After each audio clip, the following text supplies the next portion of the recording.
how is it possible to win or lose that argument of how much institutional racism there is that's rooted in slavery? Is it a winnable? It's an unquantifiable argument, and I'd like to apply some shortcuts to some of this. The following are, for instance, all. Let's take the one that's most often cited. If a white person is walking down a street in America and they see a group of young black men coming towards them and it's late at night and they cross the road, is it because of slavery? Is it because of institutional racism? No, it's because they've made a calculus based not entirely on unfounded beliefs that, given crime rates, it's possible that this group of people might be a group of people they don't want to meet late at night. That's an ugly fact, but as crime statistics in American cities after American cities bear out, it's not an entirely unreasonable one. It's not reasonable every time, obviously. But is it attributable to slavery? That's a stretch. If you're in a city like Chicago, where the homicide rates shot up in the last 2 years, albeit again, as always has to be remembered, mainly black on black gun violence and knife violence. Nevertheless, if you're in a city like Chicago and you make that calculus I've just suggested, the cliched one, the street late at night, there are other factors other than a memory of slavery that kick in. And I'm afraid it's something which people don't want to particularly acknowledge in America for obvious reasons, because it's the ugliest damn debate in the world. But I was actually just writing in my column in New York Post today about a very interesting case that's sort of similar, which is the question of obesity in the US. As you know, America's the most overweight country in the world. America has, I think, 40% of the population is obese in medical ways, and the next country is a long way down. That's New Zealand at 30% of the population. So America's a long way ahead. Why during the coronavirus era, when we know that obesity is the one clearest factor that's likely to lead to your hospitalization if you also get the virus, why did almost no public health information in America focus on obesity? 80% of the people who ended up hospitalized in America with coronavirus were obese. We locked the schools when there was no evidence that the coronavirus was deadly for children. We all wore cloth masks when there was very little evidence that this was much use in stopping the spread of the virus. We had massive evidence about obesity being a problem, and we never addressed it. Why? Is it just because we worried about fat people? No, it's actually because about fat shaming, as it were. No, it's also because to a great extent it's a racial issue in America as well.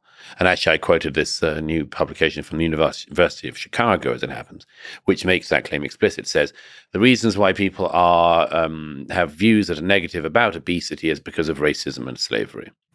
This is what everything is drawn back to in America. Anything you want to stop, you say it's because of racism, it's because of slavery. How about it's actually because you mind the hospitals getting clogged up, you mind people dying, you mind ethnic minorities disproportionately dying, and you'd like to say something about it. Once again, as in everything in America, it's cut off by some poorly educated academic saying it's about slavery.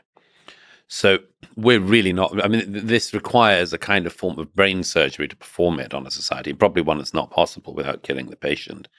And it's being done by people who are wearing like mittens. So I'm sure that there's a few folks listening to this that are rolling their eyes and saying, here we go again, two white guys talking about the lack of institutional racism in America. First of all, what would you like to tell them? So our African-American friends who are looking at this, and I've gotten a chance to talked to a bunch of them on Clubhouse recently. Clubhouse is this social app. Yeah, I know. And I really enjoy it. It's an absolute zoo of an app, as far as I can see. I personally love it Mm. because you get to talk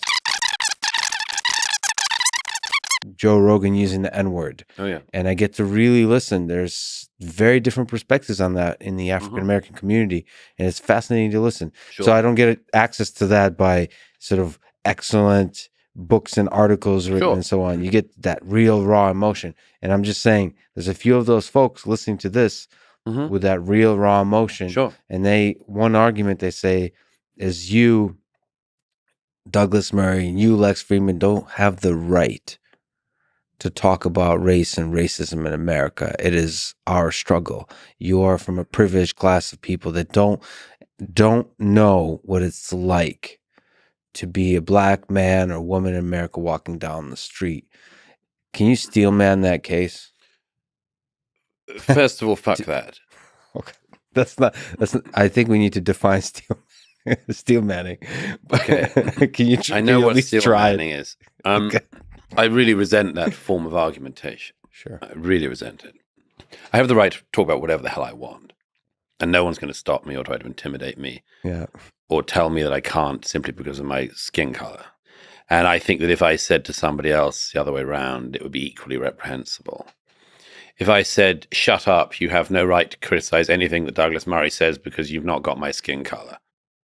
Okay. It's not an exact comparison, but seriously, is that a reasonable form of argument? You haven't been through everything I've been through in my life, therefore you can't comment. No. In that case, nobody can talk about anything. We might as well pack up, go home, and isolate ourselves. Strong words, but can you try to steel me on the case? Not in this particular situation, but there's people that have lived through something that can comment in a very specific way. Like, for example, Holocaust survivors. Yes. There is a sense in which maybe a basic sense of civility when a Holocaust survivor is speaking about their experience of the Holocaust than an intellectual from a very different part of the world that's simply writing about nuanced geopolitics of World War II just should not interrupt the Holocaust survivor. We physically interrupt them if they're telling their story. Words, with logic and reason, that the experience of the Holocaust survivor somehow fundamentally has a deeper understanding of the humanity and the injustice of the... Well, first of all, again, we're in even deeper waters now, but in terms of wanting to listen to another person who has experienced something, yes, but not endlessly. Not endlessly. I mean, there are some people who've written about there are people who've written about the Holocaust who didn't experience the Holocaust and have written about it better than people who did. It's not this idea that the lived experience, to use this terrible modern jargon, as if there's another type. This idea that the lived experience has to triumph over everything else is not always correct. It can be correct in some circumstances. If you are sitting in a room with a Holocaust survivor and somebody who'd never heard about the Holocaust and wanted to kind of, shoot out their views on it, yeah, one of those people should be heard more than the other, obviously. If there's somebody who's experienced racism firsthand and there's somebody else who has never experienced it, then obviously you'd want to hear from the person who has experienced it firsthand, if that is the discussion underway. I don't think that it's the case that is endlessly the case. I'm also highly reluctant to concede that there are groups of people who, by dint of their skin color or anything else, get to dominate the microphone. Now, of course, we're literally both speaking into microphones at the moment, so there's an irony to this, but let's skate over the irony. What I mean is people saying, you don't have the right to speak. I have the right to take the microphone from you and speak because I know best. Fine. If you know best, we'll argue it out and someone will win, long or short term. But the almost aggressive tone in which this is now leveled, I don't like the sound of. Nobody's experience is completely understandable by another human being. Nobody's. And what many people are asking us to do at the moment, us collectively, is to fall for that thing. I think it was Camille Foster who said it first, but I've adopted it in recent years, is to say you must spend an inordinate amount of your life trying to understand me personally, my lived experience, everything about me. You should dedicate your life to trying to do that. Simultaneously, you'll never understand me.